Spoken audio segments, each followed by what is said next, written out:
Don't be the dressing room DJ. Let your pals take care of the tunes. Drive smart.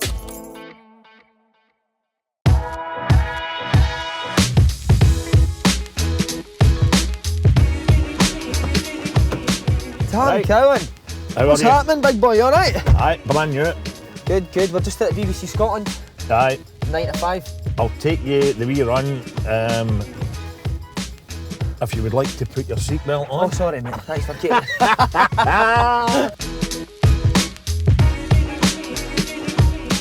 what we're driving, mate? Lovely, this. As far as I'm concerned, it's a white motor that's an automatic. That's all I need to know. I'm colourblind, so white's easier to find a motor in a car park, and automatic. I can't believe MD would still get a manual motor and farting about the gears and all that, and clutches and things like that. Good for the environment, though, no? Eh? Good for the environment. Well, I wouldn't say that. Is it? No, is it worse? No, it's more the electric ones, because this runs in diesel and you're not able to get that much. By the way, now I can see why the fees went down on off the ball, eh? Why all the money's going into this. No, this was Dougie Emery gave me this. He's got honours of them. I need to say that as a Motherwell fan, you need to have a wee dig at him, you know. He was, I'll tell you one thing, so the Motherwell fans what did ever if I go to Dougie Emery, they would have taken him in a minute. No, that way, but one of the players that everybody balls and shouts at, but you'd love him in your own team. He's off his nut. So this is basically the run that I'll do every second Saturday, more or less, when I come out to the BBC at 2 o'clock. Everybody says, can you get to the games and all that, but leave there at 2 o'clock and you just pray that the traffic's alright.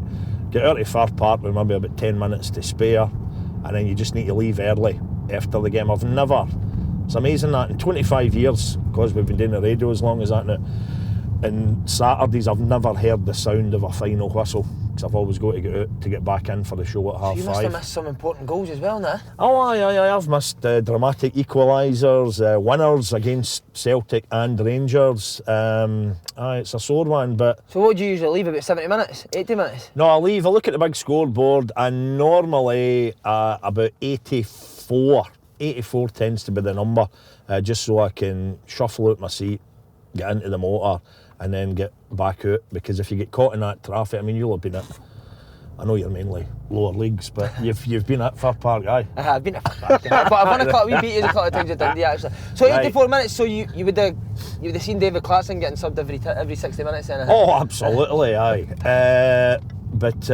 So it's fine, but it's just that you're panicking about the traffic on the way back, because you wouldn't want to be running late. And it all ever happened once with me and Stuart. If Motherwell were playing St Johnstone, you know, I could take Stuart out and bring him back, of course. And once we get snarled up in traffic, and we thought we weren't going to make it, and that was the two years. You know, it's all right if one is late, but no, the two years. So off we were sweating. Where is Stuart in the boot? Tied up in the boot next to that rabbit outfit you use at Stratford Park? He can't drive. Can he not? No, Stuart can't drive, and I'll tell you. I mean, I've only, I started 2012 with me. Well, you only started driving in 2012? Yep. Right. How come it took you so long? Well, started my lessons 1973. But only past 2012. No, I'll tell you how it took. I just never ever drove, Simon, and I actually said, on almost as we were walking down the aisle when I get married, I says to my missus, I says, right, if we're ever fortunate enough to have kids, I'll learn to drive, because it'd be very selfish, you know, when it comes to nursery schools and all that, you know. So I just never ever bothered driving. I was the taxi driver's best pal.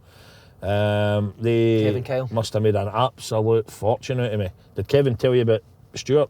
No, tell us. Wanking him in the motor. He picked up Stuart at his house to bring him into BBC, and Stuart didn't crack a light who he is. And Stuart was embarrassed about that, but he wasn't half as embarrassed when Big Kevin live on our show says, he didn't give us a fucking tip either. Brilliant. And how can you miss him in a motor? He must be able to barely squeeze into a motor. But so Stuart doesn't drive, and there was one point, must have been about 15 years ago now, 16 years ago, we were at Graham Spears' 40th birthday party. Where was that, Buckingham Palace or something? It wasn't far off it was the Grosvenor Hilton. Right, lovely. In the leafy West End of Glasgow. And at one point, as I said, this is about 15, 16 years ago, I'm trying to think what age Spears he is, but there was me, Stuart, and Hugh Keevans stood having a wee blether, 3 and I says, where else in the Western world would you have 3 guys stood together and not one of us can drive? Because Shug Keevans doesn't drive either. He's always great again, one of the boys. If he was going to, when he was doing the match reports in the paper and that, if he was going to like Pittodrie, let's say it was, I don't know, Aberdeen, Celtic or something, he'd always phone in, who's doing that game? And then he'd basically cadge a wee lift, you know. And Stuart has just never done it. To be fair to Stuart, although Stuart only, he plays this up with me a wee bit, he said that's not really the real reason, but Stuart's dad died in an accident, a road accident in the outside of Perth, and Stuart was only a wee boy.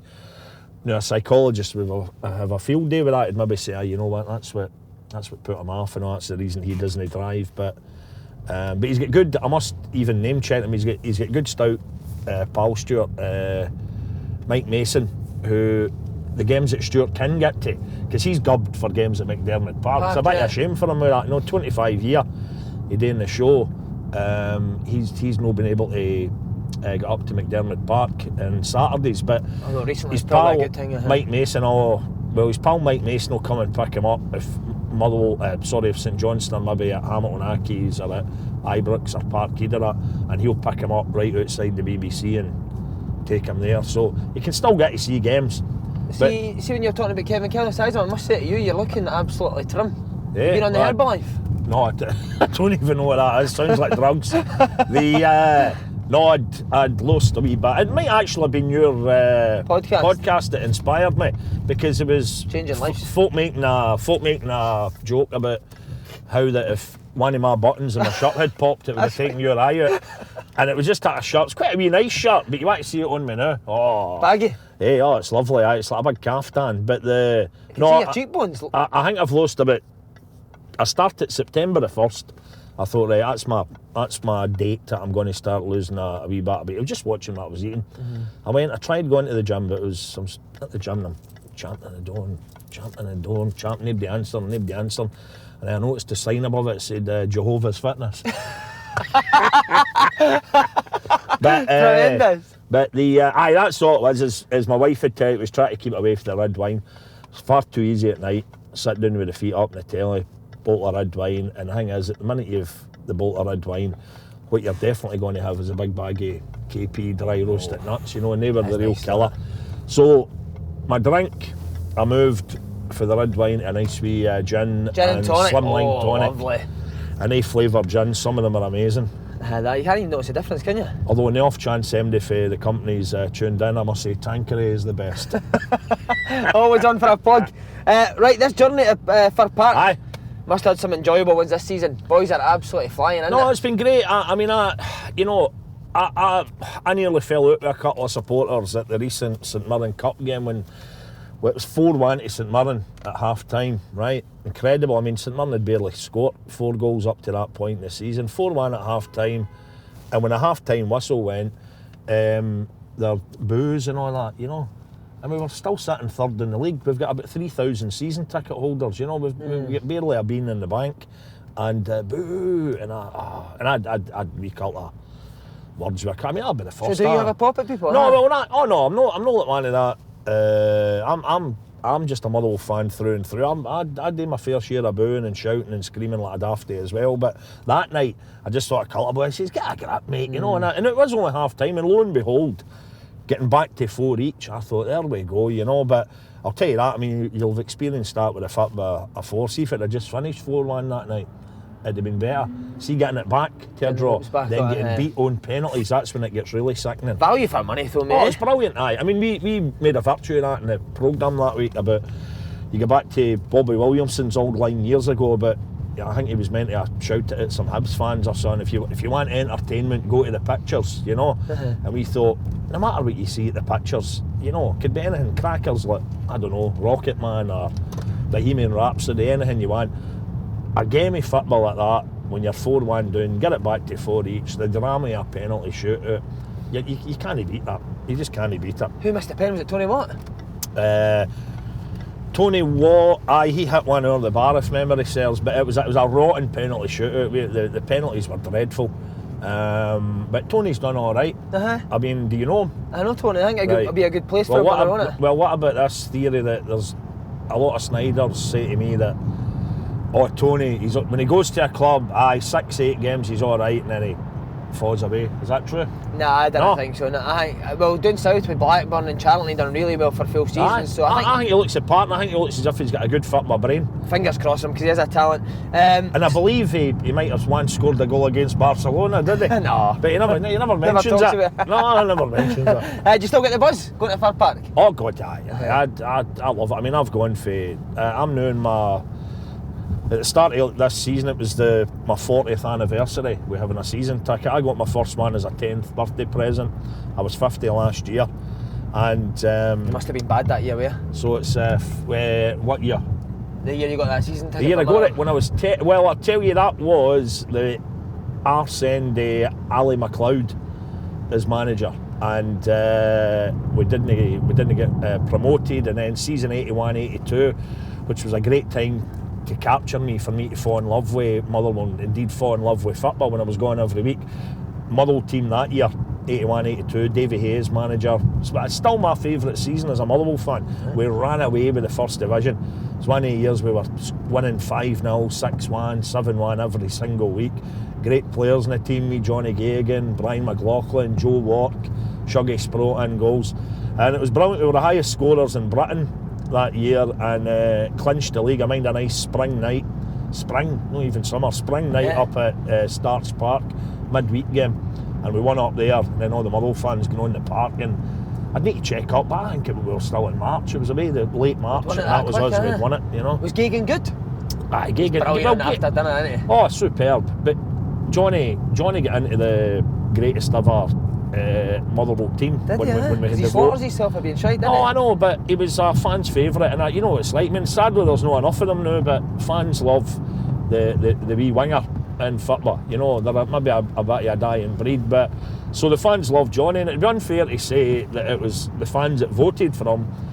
It was, you know, boys and girls that had maybe seen him doing his stuff at sportsmen's dinners and all that, and that's why they voted for him.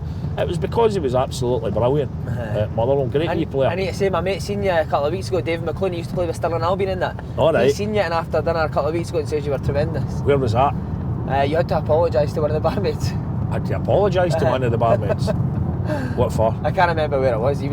That's one of the jokes I do. See, is it right? Aye, no. Well, I've got what I call the dearest joke on the after dinner circuit, right? You tell it? And boys will have seen me. Aye, it's more a physical or a visual joke, you know.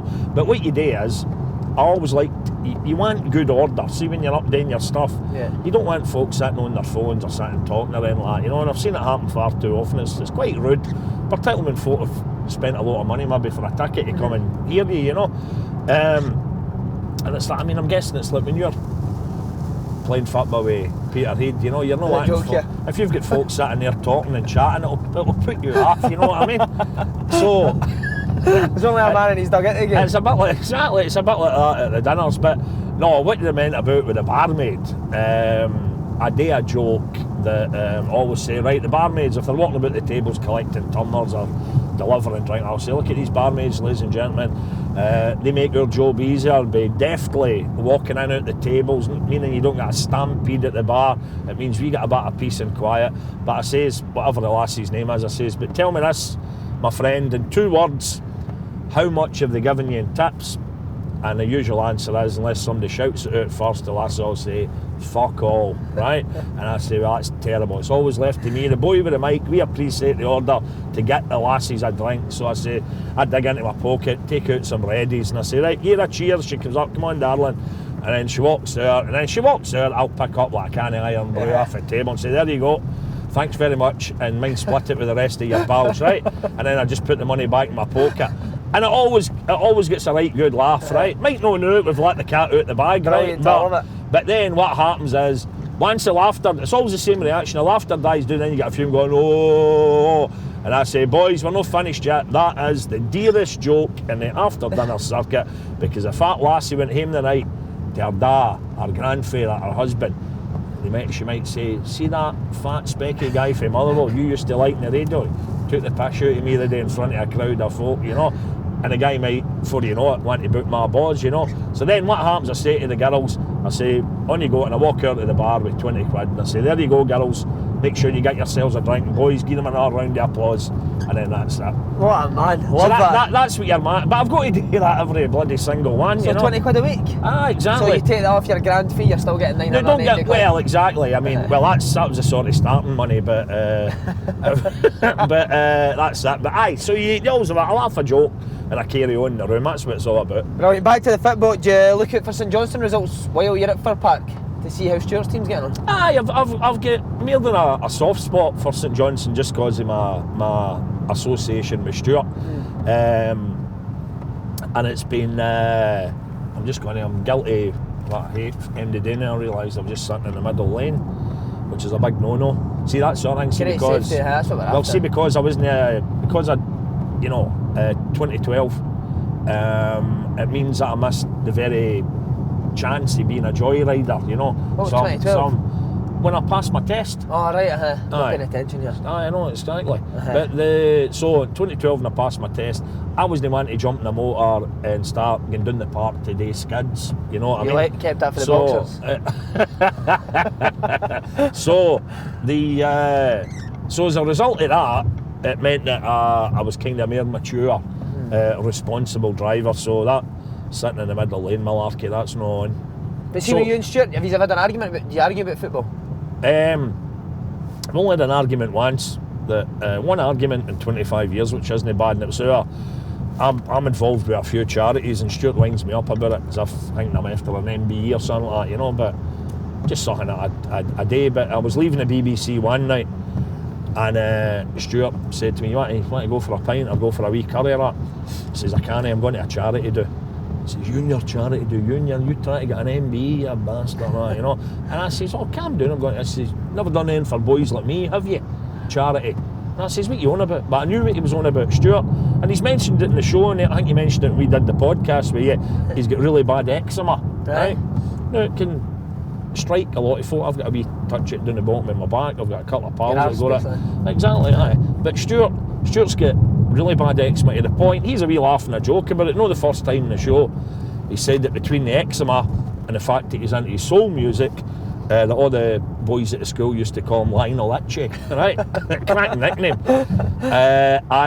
So anyhow, he says, you've done nothing for boys like me, you know. And I says, right, okay, eczema, I'll do a bit of fundraising. And I did. And that's when he fell out with me. Now, with hindsight, I shouldn't have sold scratch cards. Sharp. But no, you know, see, honestly, that's just a gag. In 25 years, we've never had a crossword, and it's, I think, as I said to you before, it's because we're like one of the marriages where the husband and the wife work separately for each other, and they're not in each other's pockets, you know. So I literally get in to see Stuart on the Saturday morning, wee cup of coffee at the start to get a wee catch up on what's the gossip's been. Then when we move on to our second cup of coffee, we start thinking about what we're going to talk about in the programme. And then if Motherwell at home, I disappear in the afternoon, or if St Johnstone are within reach, he disappears. We get back for the show at night, and then at 7 o'clock I've invariably got a work thing on, whether I'm speaking at someone or hosting an event or something, and Stuart, he's away back to get his old soul music records on in the house. Is that what he does on a Saturday night? Oh, he loves it. He He researches. He loves research. Stuart will sit at his computer. He would sit there 7 days a week at his computer. On that computer. Let's be honest. no, it is. Stuart sadly can't get an erection now, so he's too old. See, so that's a busy Saturday for you, isn't it? What are you? Are you a comedian, Tam, or are you a journalist? What are you like? You know what? You're the first person that's kind of asked me that like that. Yes, and it's you know groundbreaking. No, it is, right, because folks say to me, Cowan, I'm just wanting to slag you in, like, you know, social media. Cowan, so-called comedian. And I think, who called me a comedian? Certainly wasn't me. And that puts them in the back fix. I started out, I was writing a bit of writing when I was still at school for some comedy sketch shows that were in the go at the time, just as a wee kind of a hobby, and that progressed into me writing for other things like Naked Video, Naked Radio, BBC Scotland stuff, and even Joy of Joy's been able to get a wee couple of lines in on Only an Excuse, my pal Phil Differ's creation, when we could only actually get it in the audio version on the radio or on the tapes, you know. And then of course it went on to the telly, and it's been there ever since. But so I started out with that, and then through that I got a wee start with Evening Times as a columnist in Glasgow, 1991, and the reason that worked is that I was a Motherwell fan writing in a Glasgow paper, so you were able to slag both Celtic and Rangers and have a bit of fun with them, you know, and you'd always mix it up, of course, as I do to this day, you know, so that gave me a right good start. What helped as well, the year that I started with Evening Times as a columnist, 1991, a weekly strip column, that of course was the year that we won the Cup. So for me, starting with them in January, we beat Aberdeen, third round of the Scottish Cup, and then of course we beat Falkirk and Morton, Celtic into the final. So it meant I always had hundreds of stuff to write about. And you know, because at that age and being inexperienced, you could have quite easily had the old writer's block or the blank page kind of hanging, panicking about what you were going to write. So that was a big help for me. So I'd always started out of that, and I've always tried to do it with a laugh. And even though today, stand-up shows and the thing I was doing on Sunday for Wraith Rovers, it was just... Is that with McGlynn? It was just an afternoon with Tam Cowan, and it was, the boys were saying, I didn't realise at the time, but it was 2 hours 20 minutes I did. Just standing up on your own, 2 hours 20 minutes? Wow. And I enjoyed doing that, you know, and I suppose then would folk say, well, that's what a comedian does, but I'd never ever built myself as that. I always felt quite uncomfortable at that, but stuff that I've tried today, and I know that there'll be folk watching this saying, you never have been funny and fuck you, you know. I've just tried to always keep it light, and that's it. But you're sharp, innit? Like you're sharp as anything. But well, it might be training then. It might be a wee bit of training. Because I actually researched. I done my own research last night. Me and Stuart were researching you, and I found a few clips off the ball. Right. Sorry, offside. All right, offside. Magnificent, by the way. See the stuff you got away with back then. Unbelievable, I know. But you look like a young Grado. Well, hey, when you're talking about, you know, losing a wee bit of, this is the second time I've tried to lose a wee bit of weight. Back then, at the time of offside, God, in one of the series, 2003-04, I came back after the summer, and folk either didn't recognise me, or some folk in the audience thought I was ill. I lost 6 stone in 6 months, right? Why was that? Because you knew you were going to be on the telly? I went to town. No. I came back for what was a boys' holiday. A proper boys' holiday in Las Vegas, and when I came back for that holiday, I was in something. I was nudging 19 stone, right? And I thought, I need to get my finger out here, so I just went for it, and it was 3 things that I did. And see where we're passing in now, Strathclyde Park. That was car parks there instrumental. No. That was instrumental. And me losing a bit of beef. I used to, because I was still living in Motherwell at the time, and what I did, I stopped eating shite. That was the key, stop eating shite. And if anybody says, oh, what does that mean? Everybody knows, if I put you 20 plates, numbered 1 to 20, and I said, right, 3 of them have got shite on them, what numbers is it? You'd be able to tell right away. It'd be the one with the Mars bars, or the one with the crisps, or the one with the chips and that, you know. So I stopped eating basically what you'd have called shite. I was a big beer drinker back then, so I stopped drinking beer, and back then the drink I went for then was vodka and Diet Iron Brew. That was my tipple. And then the third part of the plan, every morning I went down for where I lived in Motherwell, down into Strathclyde Park and walked round it twice. I thought you were going to say ran, you walked round it? Walked, that's all you need. See, for anybody that thinks, so I'm no one for running, or I couldn't do that. Don't do it, walk. As long as the heart rate's up, innit? I'll just do it. It did me, well, that was, I say, 6 stone in 6 months. So it was great. So when I came back for the next series, because we did offside for 9 years, it was a long time to do. Was it 9 years? How did it first come about offside? Was it your idea? No, but it was basically in 1998. They were starting a new, you don't get them now, at the time, new satellite channels, BBC Choice Scotland, BBC Choice England, BBC Choice Wales, BBC Choice Northern Ireland. Now, a few years later, what they did with these channels, they all kind of merged into being BBC 3 and BBC 4, right? But while they were regionalised and they were launched in 1998, it was the commissioning editor at the BBC at the time, Ewan Angus, who we'd been 3 years into the radio. I was just, in real terms, just a boy. And because the radio was going really well, Ewan, with these new channels, he was wanting to develop a bit of new talent in that, and he wanted me to do a telly show, basically. So so that was it. So we got the wee programme together, called it Offside. We did it for 2 years. Initially on that BBC Choice Scotland channel, we're doing a show every week, right throughout the football season for the telly. And then after the 2 years, and they knew that station was going to end, we got the wee promotion, if you like, up onto BBC One Scotland, 10:35 on a Monday night. Me and old Jock the Cock, wee Johnny Watson, and it ran then for another 7 years on that channel. So you had guests outside the football as well, didn't you? See, at times did they not know what was going on? No. We would. I mean, guests outside football. We'd get guests outside Scottish football who were sometimes a wee bit bemused. Guys like Emlyn Hughes, the late great Emlyn Hughes. We had. He couldn't believe what we got away with. Here we are. There it is. Look, legendary. See, I still get a wee buzz when I come up here and yeah. see the David Cooper stand. That used to be the Fir Park club, but it's Big Sammy that runs it now, Club 100.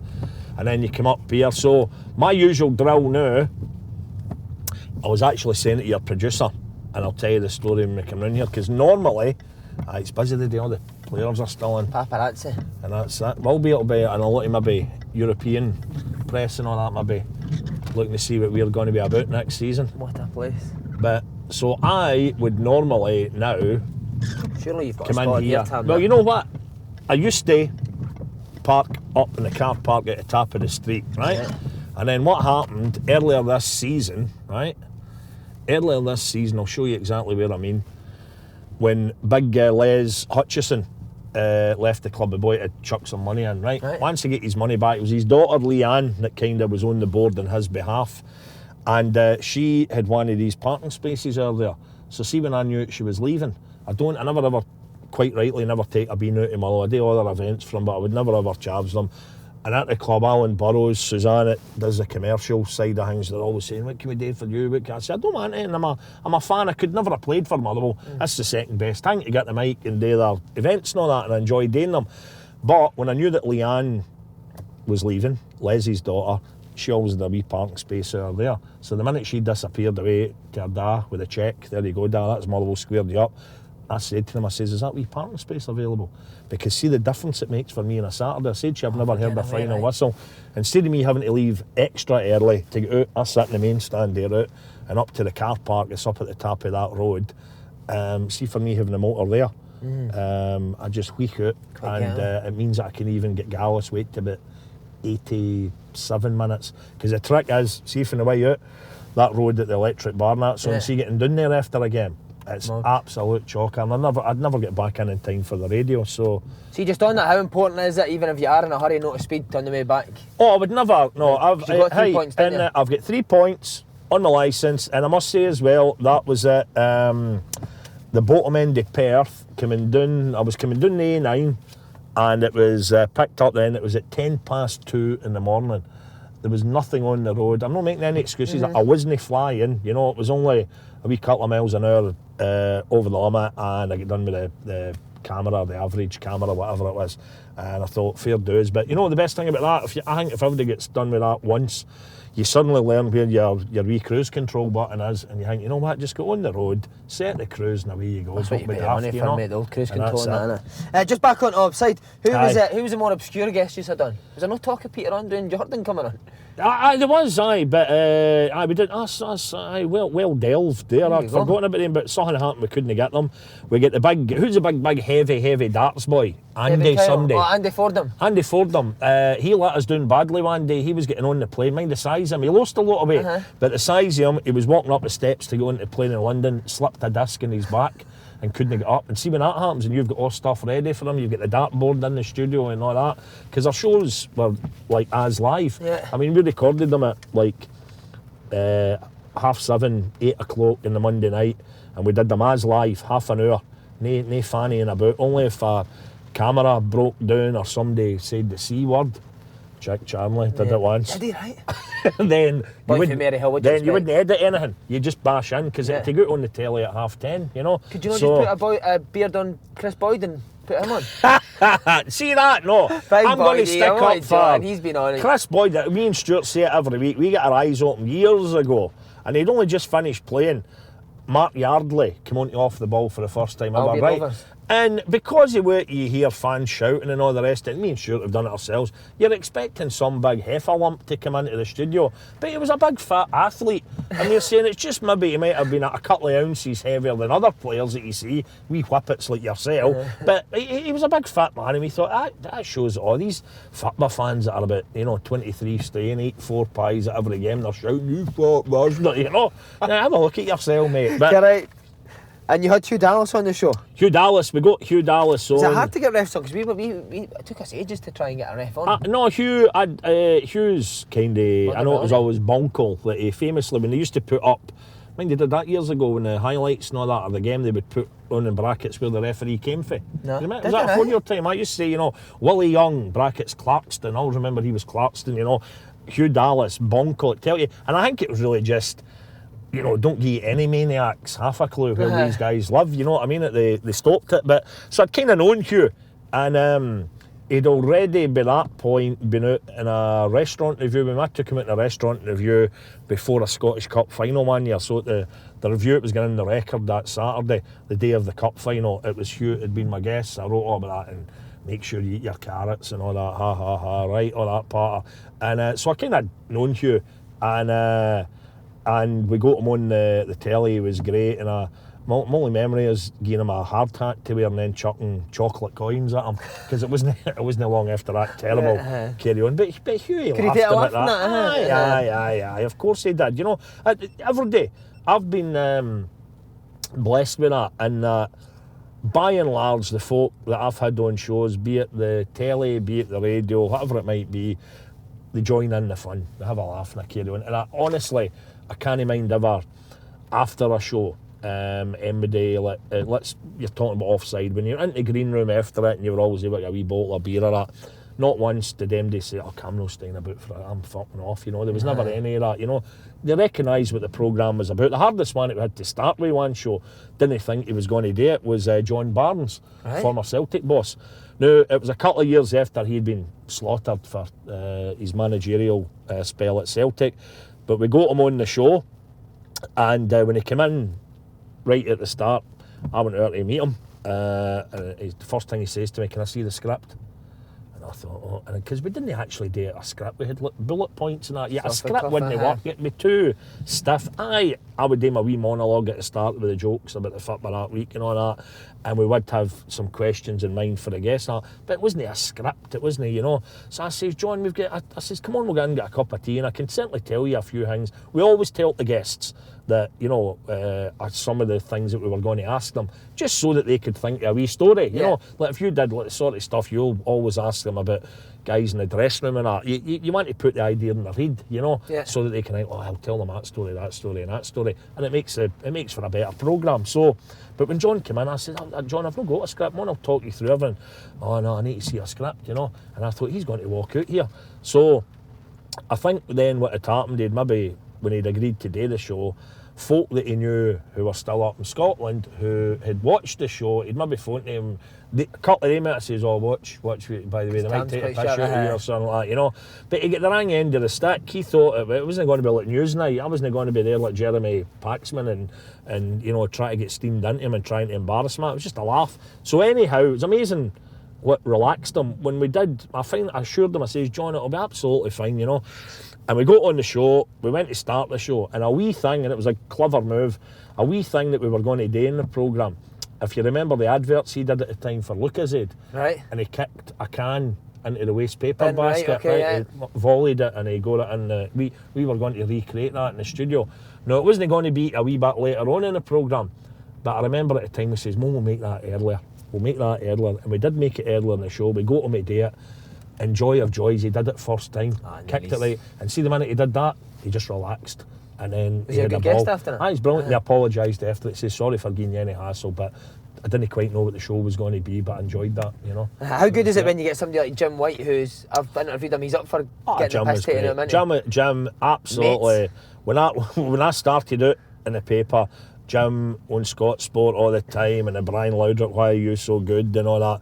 Jim was easy cannon fodder for me, right, as a wee columnist that's trying to be cheeky and all that. And then in 1996, first telly I ever did, I was asked to do a show on STV called A Game of Two Halves, right?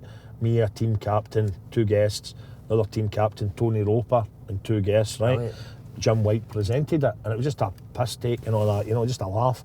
But God, I mind getting in for the first time when I was going to meet Jim White for the first time, and I thought, I've slaughtered this guy, you know. And I always remember he came out to me in STV, a big solemn face. Mr. Cowan.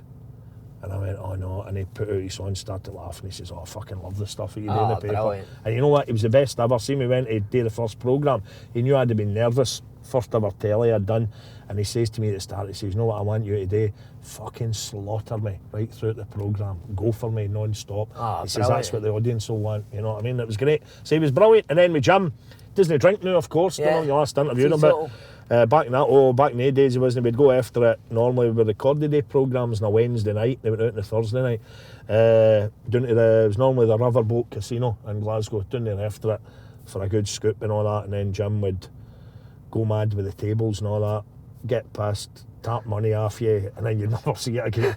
But because he was giving me my wee break, I was too. I think I did these shows for how much drink is you? I get okay, whatever it would have been for 2 series of that, they programmes, and I barely had 2 halfpennies to rub together as well. But no, it was great. I wouldn't have swapped that for him. Jim was a lovely guy, and from time to time I still drop my wee text, whatever he's been in the news for or whatever he's been up to. But good lad. You ever get a pint with any big names that was on that show? We had Frank Carson, who was on the same night we had James Grady on. James Grady absolutely loved him. What we did the night we got Frank on, an absolute legend who sadly died just 3 or 4 years ago there at 85. Absolutely brilliant stand-up comedian, legendary, world famous, and when we managed to get him booked, the trick was that when you get a big name like that booked and you thought he's going to dominate the show, and it is only half an hour and you couldn't fuck about, it was as live. When we got Frank Carson, we thought, right, we just need a wee football guy for that week, somebody that's been in the news maybe for something or other. And the reason we get James Grady, that was the week, and a Celtic Partick Thistle game. It was on Channel 5 for some reason, it was weird. Channel 5 for a while did the League Cup in Scotland, I think just for 1 season. But it was on live. Somebody, whoever the Celtic left back was at the time, tugged at wee James's shorts, and the camera was right there behind the goals, and out came the wee Willie, right, with the wee ginger pubes and all that, right?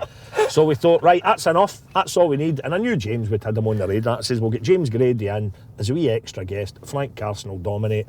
But the way we did it was I get James on first, and I tell him, I warned him, I says, James, see when it comes to the end of your interview, I'm going to say, right, James, you're a guy that likes a laugh and a joke, you got a wee gag for us? And I says, just tell us the worst joke you can think of, a knock joke, a Christmas cracker joke, right? I says, it'll work a treat, right? And he went, right, aye, okay. So we finished the interview with him, and I said, James, you got a joke for us? And he went, aye, knock, who's there? Lydia Teapot. And the audience were just silent, right? I thought, oh, he's played a blinder there, right? And then voice for the gods, we says, and going to have a substitution there for offside, going off, number 9, James Grady. I says, you got to go, wee man. He went out, walked out the tunnel. We hadn't tell the audience this bit, right? Who the guest was then. And coming on, substitute for offside, number 14, Frank Carson. So the audience, they're all looking, they're saying, what the fuck's going on here, right? And out walked Frank Carson in the tunnel we had into it, no? And I just haunt Frank Carson right, well, the reception, he go, right, standing ovation. I actually goosebumps there just thinking about it. And he got the mic and we'd tell Frank in advance just for 5-10 minutes, just do your gags in front of the audience. And he went in there, yeah, and all the audience were pissing themselves, you know. So we got him sat down, we got James back, and the best bit of it was the clip we had of James with the bobby out, right? We tell Frank we were going to show him this clip when he sits down. We got James back out, 2 of them are sitting there. James is in his element having a ball, and I says to Frank at one point, Frank, we showed the clip earlier, do you want to see this again? What'd you make of that? And we put up the clip of James with the bobby out, and Frank, he'd gone to the trouble of getting us for the props department, right? He didn't tell us about it. He reached behind the sofa and he took out a pair of binoculars, right? Pair of binoculars, and he looked up at his screen with James bobby out, and he looked at me, he says, it's a what? James, honestly, fair play to me, James. He was rolling about, you know. Brilliant. And you know what? When you say about having a drink with folk after it, wow. We took Frank, when you get somebody like Frank Carson, and did MD coming up from England or for Ireland, I think he lived down in near Blackburn or somewhere. But anyway, when you had somebody like that, you obviously put them up overnight and all that, you know. So the opportunity was there to have a wee drink. And that's one of my greatest memories ever. I could greet just at the thought of it. We took Frank back into the green room, and as long as we would just sit there filling his red wine, he loved the red wine, right? Me, the rest of the folk at work on the show, you know, a couple of family and friends, and the numbers get less and less as the night got on. But as long as we just give him a topic, he'd tell you jokes about it. We'd top his last, right, Frank, cowboys, 10 jokes about cowboys. Monkeys, 10 jokes about monkeys. Amazing. Motors, 10 jokes, you know, and I was in my absolute element. So he was great. Also, the other good one with that was in terms of after, we used to go down, sadly the pub's no longer there. Anybody was staying up for a drink, we'd sometimes just have a few in the green room, and then we go down Byers Road to a wee bar, it was there called Bonham's. Right. I don't know if you were ever in that, just next to Hillhead Underground, right? Cracking wee bar, and when I think some of the guys that we'd been in there with, Graham Taylor, ex-England manager, Paolo Nutini. Paolo Nutini come on the show, did he? Aye. Who else did we have? We didn't, because it's no my style of music. Just because his mum and dad get the chip shop and all that in Paisley. I just talked to him about the chip shop on it. But obviously it's a travelling show as well. Favourite away journey supporting Motherwell? You got one? Oh, I just thought you meant favourite journey. I was going to... My favourite journey, just want my favourite journey. Give your favourite journey. Up the A82 from Glasgow, up to Glencoe and on to Fort William. Oh, beautiful. I've seen it on your Instagram the other week, actually. Absolutely stunning, honestly. My favourite away football journey, what I like, you know what I'm saying, the away, I'm gubbed with the away games if they're on a Saturday. And a dream world, a wee bit of frost on a Saturday when we're due to play Aberdeen at home. Gets the game put off, it gets played on a Wednesday night. I'm able to go up at my leisure during the day, maybe even make a wee night out in Aberdeen. Couple of my pals, maybe they'll take the Thursday morning at least, maybe the whole Thursday off. And I love Aberdeen for a night out, you know. And I like all the bars and all that up there. I think and the people are dead nice. And I love going to Pittodrie. I'm going to the wrong fucking bits of Aberdeen. You must be. You must be. You're just doing it at the harbour, aye. Peterhead does that the same mind now. Aye. No fancy night out. Then I'll get you there. You know, I've never actually been to Peterhead. Never been.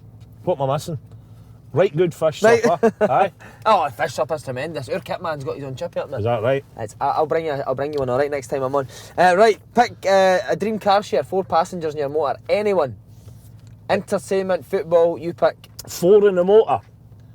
Right, I would need to have Dead or Alive. Yeah, Dead or Alive. Right, well the guy that I never got to meet, and I talk about him every single week in the radio, Davy Cooper. And we're just coming up to the 25th anniversary. He's absolutely sad passing. So I'd have Davy Cooper, because I absolutely idolise the guy. He was brilliant. He's the best player I've ever seen in a Motherwell jersey. What he brought to Fir Park was just phenomenal. And the guy that stand's named after, Phil O'Donnell, if dear old Phil could be here to tell us about what Davy Cooper did for him, you know, being on the left side of the pitch and having a guy like Cooper to really bring him on when he was a young boy. Tommy Boyd would tell you that as well. Tommy charging up and down the left flank, you know. Wee Dougie Arnott, you know, the wee reverse balls that Davy Cooper played in for defence splitting passes for wee Dougie to score. So Davy Cooper, because I never met him, but I talk about him every week. I'd have him sitting right there. See, just on that, what was Phil O'Donnell like as a guy? Quiet as a mouse, very humble. The only real dealing I had with Phil, apart from some of the Motherwell events and stuff, it was incredible, and it summed him up as a man. It was something I was helping promote them, the club, something at the club shop, right? And it was me, Phil O'Donnell, Richie Foran, it was Phil's second spell at the club, and another player, and just a wee photo of son at the club shop. And I just happened to mention it after. It was a Monday afternoon, and I said that I was going out to Hamilton to meet some pals there for a drink, the wee sing-song in the pub and that. And Phil says, well, I'll give you a run out. And just because I'm a fan, I was like, a wee boy, I'm going to be in Phil O'Donnell's motor, you know. So he gave me a run out, and rather than me, he just kept asking me, so how are you getting on, Tam? How's work going? How's the family? He didn't want to talk about himself. You know, I was wanting to bore him daft probably about the Scottish Cup final and all that, you know, but very, very humble man. He just wanted to ask me about how I was getting on. That is brilliant. And honestly, one of the again, highlights in my career, when we did the inaugural, that means the first one. Right, okay. When we did the inaugural Hall of Fame Motherwell night, tail end of last year, Phil was in it. the Hall of Fame posthumously, sadly, and it was his daughter Megan and his boy Luke who came up to get the award. And boy, see when they came up, no a dry eye in the house, you know Were what you I mean? in tears as well? So I wasn't greeting, but then when I started trying to talk, I couldn't speak, and it was a wee bit, you know, and it just got me to see the reaction that his kids got, you know, because it was brilliant. And I mean, the funeral, God Almighty, Phil's funeral, out in Hamilton, it was like an A to Z, not just a Scottish football, British football, you know what I mean? All the faces that come up, you knew every face as they're all piling into the church, and the Dundee United players always remember that because they, of course, that's who we were playing. The game, yeah. When Phil collapsed on the pitch, and they boys were brilliant. They came out, I think, doing in their trackies and all that, and they got a great ovation for everybody that was outside. It was brilliant.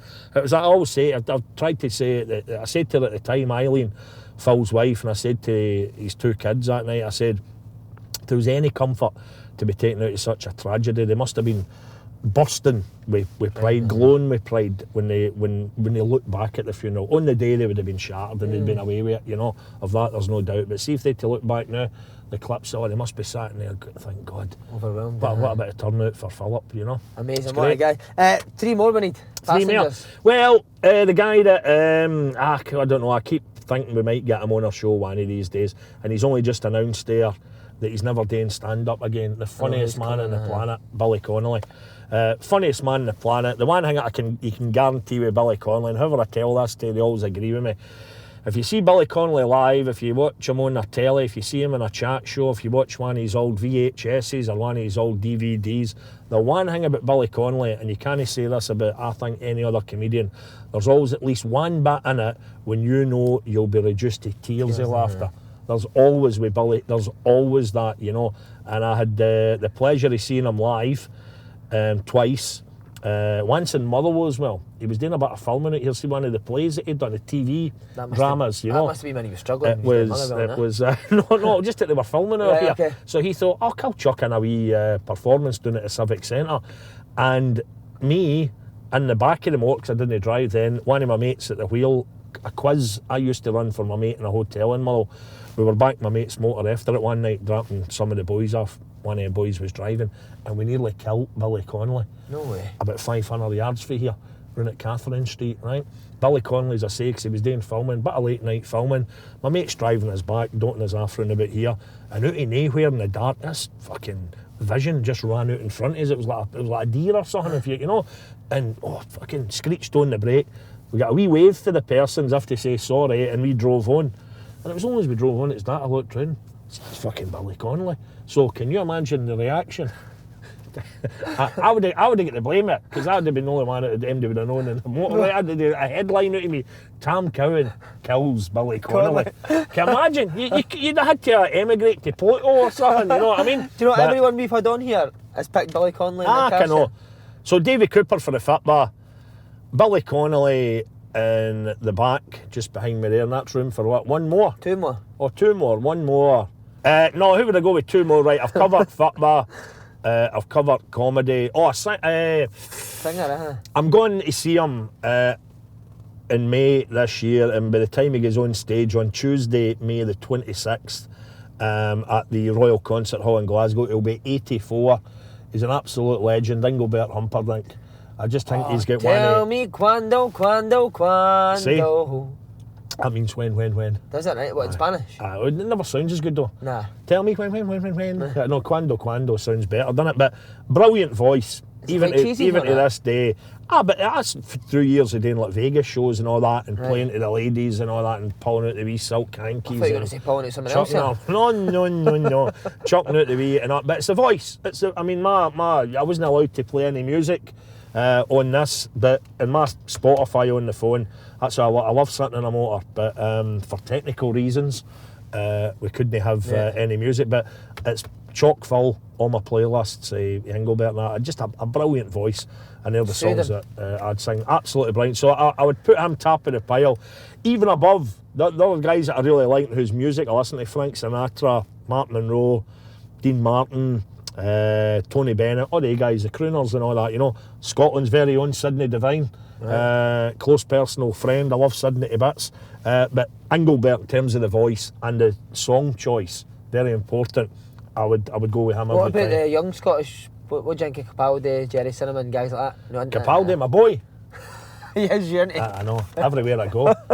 Did you have a night out in Whitburn, Tam, about 22 years ago? You know, he does look like me, and they actually even recently. He's got a good pattern as well. He could be I yours. saw it on. He's a bit of a dude. I'd love first of all to get him on off the ball. I'd love to do that with him. You know, and then we could have a laugh about that if he was my boy or no. But I must admit, I'm not really into the. I stopped being into the modern music when you stopped having to be into it, i.e. the school discos. Right. When you had to know a wee bit about it for any of half a chance a wee dance with one of the lassies, you know what I mean? So I'm going back. The halcyon years for me with the pop music would have ended with the likes of Duran Duran and Spandau Ballet and all them. You know, see when you certainly tapped into the 90s, not interested. That was that. Right, we've got one more. Oh, one more. Right, so what have I covered? I'm trying to do it well So for you've you, covered spread it out. football, comedy and music. Maybe fashion since you're sewing it. Because I've got a hoodie tap on. No, who would I have? We'll get a woman in there. Oh, absolutely. In this day and age, we better tick all the right boxes. Who would we have in there? Who would I be fascinated to have a chat with? I would go. Right, here's a left field one, right? Just because the films are a genre of film that I always watched, always enjoyed, and watch them any time they creep up still on ITV4. The Carry On films. I knew you were going to say Barbara Windsor. Barbara, let's chuck in Babs. Poor soul, she's not that well now. So, get Barbara Windsor in the back to tell us what it was like working with Sid James, who I absolutely adored. Kenneth Williams, all the guys, Scotland's very own Jimmy Logan, Steve who popped up in a McFadden, few of them. Of course, you've got the EastEnders mob as well. I wasn't even thinking of that. That's not a bad motor. That's a great motor. So it's Davy Cooper, Barbara Windsor, Billy Connolly, and Engelbert Humperdinck on the motor. That could be the most star-studded motor we've had. Could be. The motor, incidentally, went up in value this week by £2,000. This motor? Aye. Why? Aye. You got a joke here? Oh, he's gone mad, hasn't I can't tell you where I got it. You think they've got good gear up in Peterhead? Got nothing as good as that. I was trying to get to the boat. I went into the chemist last week, and I said to Lassie, I says, what have you got that will get rid of the coronavirus? And she said, ammonia cleaner. And I said, oh, sorry, I thought you were a pharmacist. Oh, tremendous. Right, just quickly on to the restaurant reviews, Tam. Oh, aye. That is a dream job, isn't it? Well, it was. It was savagely taken away from me in June when I left the Scottish Sun. That was print. I'm sadly printing. I'm a big newspaper fan, and I'd 29 years in newspapers. Sadly, the print. When do you ever go anywhere now in a pub and see papers lying about? You know, everything's going online and digital now. So I'm afraid that the industry's struggling a wee bit. And as of last June, I was probably deemed an expendable luxury as a columnist. I think, to be fair, when I was getting punted, they probably knew that I've got other strings to my boners, that they weren't putting me in the scrap heap or anything like that, you know, point me in the direction of the food banks or anything like that. So that was it. You take that in the chin. I had a couple, there was a few folk got in contact with me when I finished with that and said, is that you? Are you available and all that, you know? Because there's still papers out there. One concrete offer, but you know what? I'm not really missing it.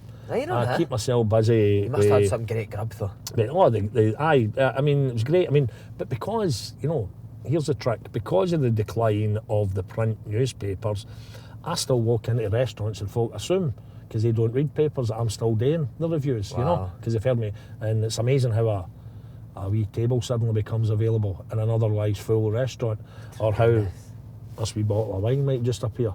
Oh, there you are, Mr. Cowan. You know, so that has been terrific.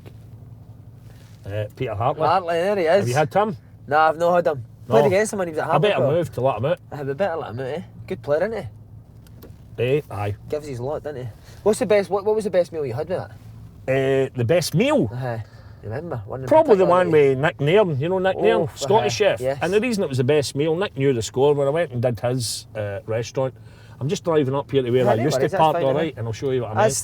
That's the school where all the players park, innit? Aye, up here in the Saturday, the hospitality folk and that. So they originally let me into this one. Pronsani Brigade Park But up even here, for didn't here, it? because you sometimes need to go away around the back. I'll show you where I often park, and you'll understand how, you know, every minute counts. You know, I'm not wanting to miss. I'm a fan. I'm not wanting to miss goals. I miss big chunks of the game. So, and at the time I arrive, remember, if it's hospitality, say these were all hospitality motors on a Saturday, it's packed because they're all in the ground for 1 o'clock or whatever. You know, I'm getting here at like about 10 to 3. So if I use this car park, what I would then have to do, I'd need to go away around here, and this would all be full of motors as well, right?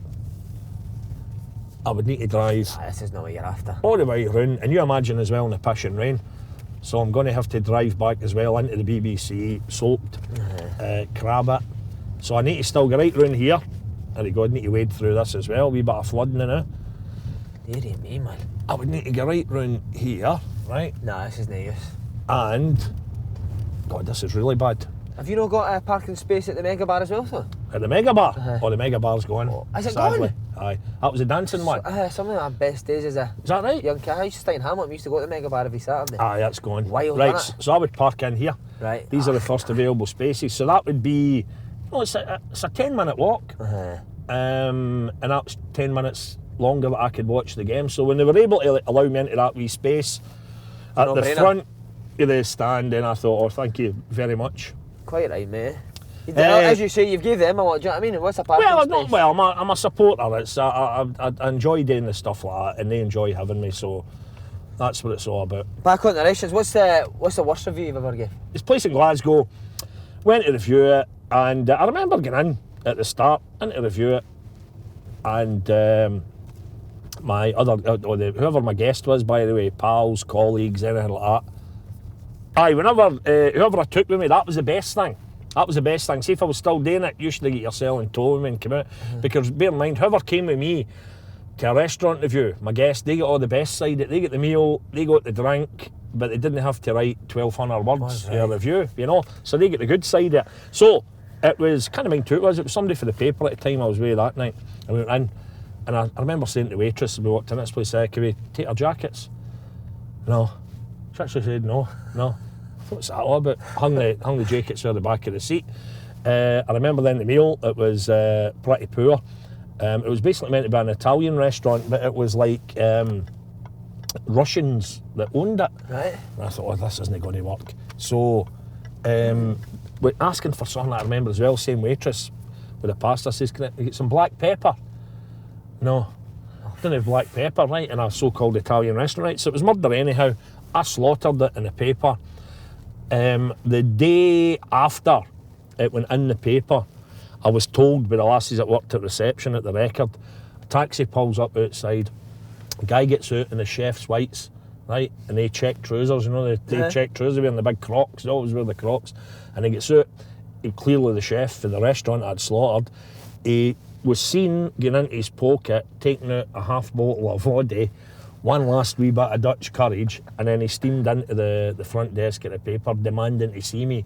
Now, in all my years in newspapers, I've never ever worked in the office, always worked from home, you know. So they tried to explain that to him, he's going off his nut and everything, and I want to know where he lives, and they weren't going to give out my address or anything like that, obviously, you know. But even if he's not, ended up calling security and getting him hooked out and all that. So he didn't take it too well. I thought he brought the black pepper back. No, no, I didn't take too kindly to it, shall we say. What about owners? You had owners phoning you up as well? I was asked to leave a restaurant. This was awful. I wouldn't even give them any sort of publicity. But I was in there, me, the wife, and my wee girl was only a baby at the time. And we were in this particular place, and as we were looking at the menu, I recognised like the wee logo in the back of the menu. I thought, oh, this is part of a group, and I'm sure I've done one of these restaurants before. Turns out I had. I had gone out for a pee between courses. I was coming back to the table, and I had a guy saying, Mr. Cowan. And I looked and I thought it'd be some guy like to talk about the football, son, or the radio right now. And I went, aye, how are you doing? And he introduced himself as the owner of the place. He says, I would like you to leave. He says, there will be no bill, but there will definitely be no review.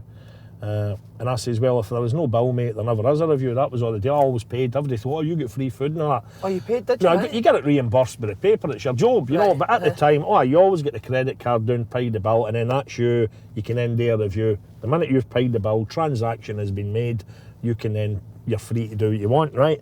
So I says to the boy, I says, what's your problem? And he told me about this restaurant. It was all coming back to me about the restaurant I'd been to previously, part of his group that he owns. And I says, whoa. I says, I remember that. For what I remember, I talked up the service, I talked up the decor, I talked up the toilets, and I talked up the value for money. They all got a good mark. The main thing though, the food was a low mark because it was poor. And I says, that's no my fault. Don't know why you're having a go at me, that's your chef's fault. The same you should be crab it with, you know. Oh no, you slaughtered. I says, no, I didn't. He thought I wouldn't have remembered, you know. And I went through everything. I says, right, you know what? I'll happily leave. I'll happily no give you a review. I says, I'm just going in to leave a tip for your waiter. No his fault that I was getting put out. Made sure I gave the boy a tenner.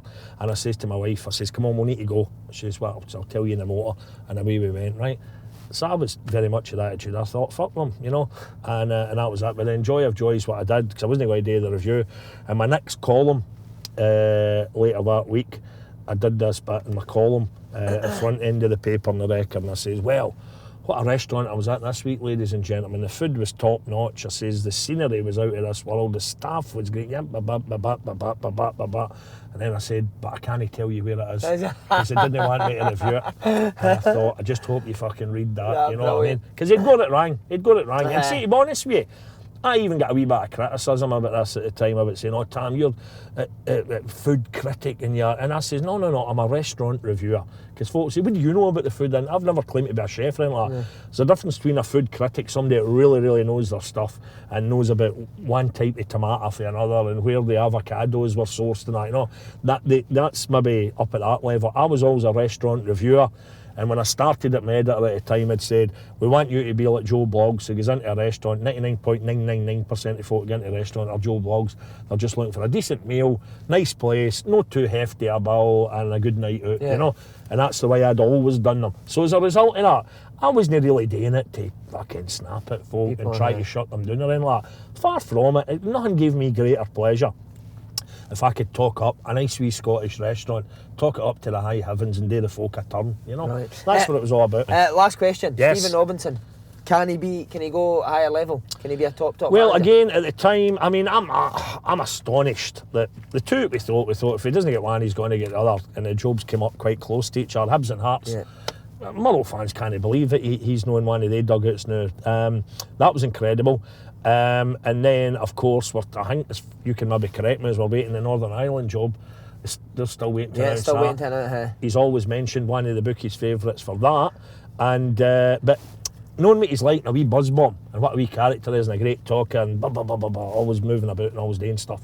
I don't think an international job would be the one for him. Too young? Where he's got too young. He's got all the big weeks in between games. He's not getting a day-to-day with the players. Coaching, you're right, absolutely. So I would love to see him just staying here. That would be great.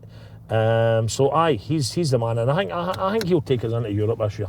Tam, as always, absolute pleasure. Thank Brilliant. you very much. A pleasure. Thank you very much. What a man. In the time it takes to score a goal, you can also lose control. Don't speed, drive smart.